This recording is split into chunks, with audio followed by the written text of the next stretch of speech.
नमस्कार मंडळी, प्रत्येका व्हिडिओमध्ये तुमचं स्वागत आहे. काल आरवच्या स्कूलमध्ये संक्रांती सेलिब्रेशन होतं. त्याला रेडी केलं, त्याला बाय बोलले आणि लागले मी माझ्या कामांसाठी.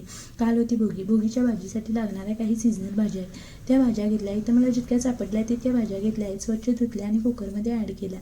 त्या शिजण्या इतकं पाणी टाकलं आणि 4 शिट्ट्या काढल्या. इथं बाजूला कांदा, टोमॅटो आणि पातीचा कांदाही चिरून घेतला आणि दुसरीकडे लागले मी फोडणी टाकण्याच्या तयारीला. आधी कढईत तेल टाकलं, त्यात जिरं, कढीपत्ता टाकला, मग कांदा ॲड केला आणि तो लालसर केला आणि टोमॅटो टाकला आणि वरून मीठ आणि हळद घातली आणि मिक्स करून प्लेट ठेवून दिलं कांदा आणि टोमॅटो शिजण्याकरिता. मग नंतर लाल तिखट आणि गरम मसाला ॲड केला, तेही मिक्स केलं आणि कांद्याची पात घातली, तीही 2 मिनटं शिजू दिली.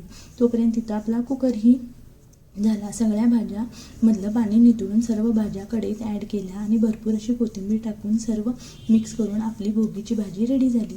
तुम्ही कशा पद्धतीने बनवली ही भाजी नक्की सांगा. असो, इथं तीळ लावून भाकरी करायला घेतल्या, तेही तांदळाच्या. आधी पीठ चाळून त्यात कडकडीत पाणी घालून पीठ मळून घेतलं आणि लागले मी भाकरी बनवायला.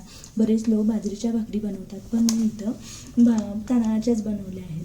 प्रत्येक भाकरीला भरपूरसं तीळ लावून भाकरी बनवल्या आणि ताट रेडी केलं, पूजा केली, देवाला नैवेद्य दाखवला, आजूबाजूला भाकरी दिल्या, मस्त असं जेवण केलं आणि दिवस असा संपवला आणि सर्वांना भोगीच्या